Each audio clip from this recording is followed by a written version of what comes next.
Good afternoon my student. आज हम व्याकरण के पाठ में वाक्य रचना पढ़ेंगे। वाक्य रचना को समझने से पहले हम ये समझेंगे कि वाक्य क्या है, वाक्य किसे कहते हैं। वाक्य को जानने से पहले हमें ये समझना होगा कि वाक्य बना कैसे। बच्चे, हम व्याकरण के किसी भी विषय को समझने के लिए उसके अर्थ को समझना जरूरी होता है। जब हम अर्थ को समझ लेते हैं तो हमें उसकी परिभाषा भी समझ में आ जाती है। अब हम समझेंगे कि वाक्य क्या होता है। वाक्य के लिए सबसे पहले हम क्या सीखते हैं बच्चे? वर्ण। वर्ण क्या होता है बच्चे? स्वर और व्यंजन। स्वर और व्यंजन क्या होता है? अ प्लस अ क्या बना? आ। अब हमने क्या किया? स्वर और स्वर को जोड़ दिया। अब जब स्वर और स्वर को जोड़ देते हैं तो वो क्या बन जाता है? शब्द। अब शब्द को जब हम जोड़ते हैं तो क्या बन जाता है? वाक्य।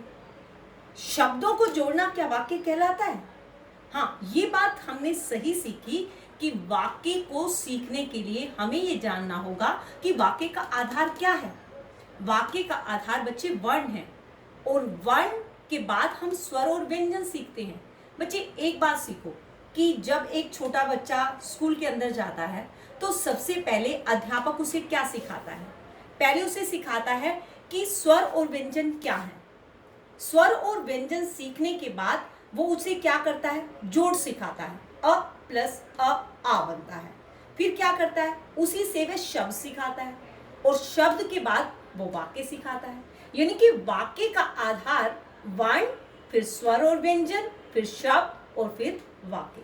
हमने इसके आधार को सीखा, इसके बेस को सीखा, तब हमें ये समझ में आया कि वाक्य कैसे बनता है। बच्चे, कोई भी चीज सीखने के लिए हमें ये बात सीखनी होती है कि वो किसके साथ जुड़ी है। हमें रट्टा नहीं लगाना है, हमें ये बात सीखनी है कि ये चीज आई कहाँ से और किसके साथ जुड़कर बनी। इसलिए हमें वाक्य का आधार समझ में आया।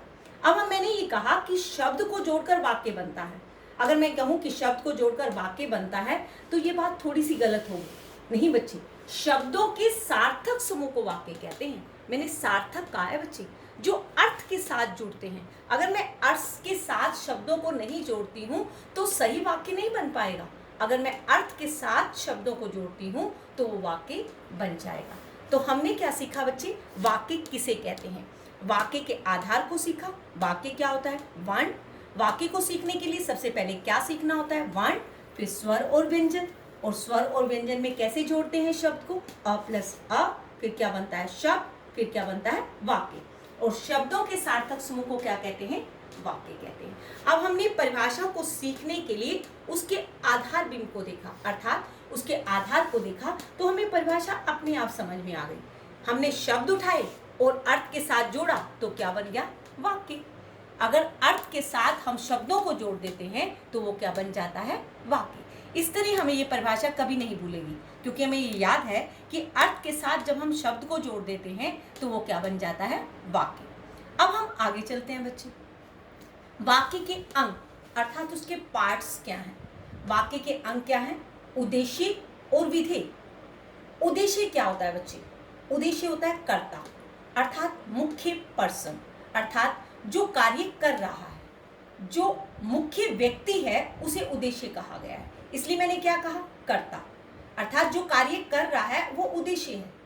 फिर मैंने कहा विधि, जो कर्ता के द्वारा किया गया कार्य है। उद्देश्य क्या था? कर्ता अर्थात मुख्य व्यक्ति, और विधि क्या था? कर्ता के द्वारा किया गया कार्य क्या कहलाता है? विधि। अब ये दोनों चीजें आपको सीखनी है, तभी आप वाक्य के अंदर ये बता सकोगे कि उद्देश्य क्या है और विधेय क्या है। हमने क्या सीखा? वाक्य के अंग। वाक्य के अंग कितने होते हैं? 2। उद्देश्य क्या होता है?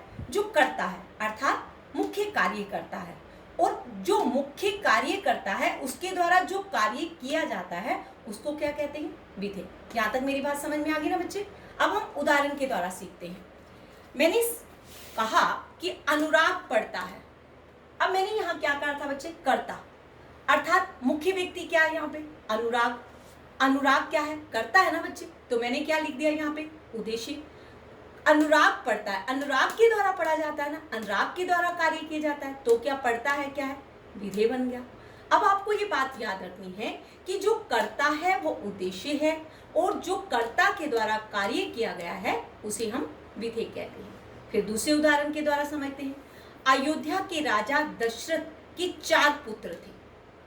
अब यहां पर मैंने कहा दशरथ, अब अयोध्या के राजा कौन थे बच्चे, दशरथ, अर्थात मुख्य व्यक्ति कौन थे, दशरथ, और दशरथ क्या हो गए, उद्देश्य, उसके क्या थे, 4 पुत्र, अर्थात दशरथ के 4 पुत्र थे। जो कर्ता है उसके द्वारा जो कार्य है वो क्या है, विधेय कहलाता है। यहां मेरी बात समझ में आई। अब एक और उदाहरण देखते हैं। मेहनत करने वाला व्यक्ति सदा सफल होता है। अब मेहनत करने वाला व्यक्ति, व्यक्ति क्या है, कर्ता, अर्थात मुख्य व्यक्ति क्या बन गया, उद्देश्य, सदा सफल होता है, उसके द्वारा किया गया कार्य क्या कहलाया, विधेय। मोहन पढ़ रहा है, मोहन क्या है, उद्देश्य, और पढ़ रहा है क्या है, उसके द्वारा किया गया कार्य क्या बन गया, विधेय। अब इन उदाहरण के द्वारा आपको ये बात समझ में आई कि जो कर्ता है वो उद्देश्य कहलाता है और जो कर्ता के द्वारा किया गया कार्य होता है उसे हम विधेय कहलाते हैं। बच्चे एक बार फिर दोबारा से समझ लेते हैं कि वाक्य किसे कहते हैं। वाक्य के अंदर उसका आधार सबसे पहले वर्ण के साथ जुड़ता है, फिर स्वर और व्यंजन के साथ, फिर शब्द, और फिर वो वाक्य बनता है। जब अर्थ से युक्त शब्द आ जाते हैं, अर्थात शब्दों के सार्थक समूह को वाक्य कहते हैं, अर्थात जो अर्थ से युक्त शब्द होते हैं जब वह जुड़ जाते हैं तो वो क्या कहलाते हैं, वाक्य कहलाते हैं। वाक्य के अंग क्या होते हैं, उद्देश्य और विधेय। उद्देश्य क्या होता है, जो कार्य करता है, अर्थात जो मुख्य व्यक्ति होता है, और विधेय क्या होता है, कर्ता के द्वारा किया गया कार्य। अब इन उदाहरणों के द्वारा मैंने आपको समझाया कि कर्ता मुख्य व्यक्ति होता है, उसे उद्देश्य कहते हैं, और कर्ता के द्वारा जो कार्य किया जाता है उसे विधेय कहते हैं। यहाँ तक मेरी बात समझ में आ गई होगी।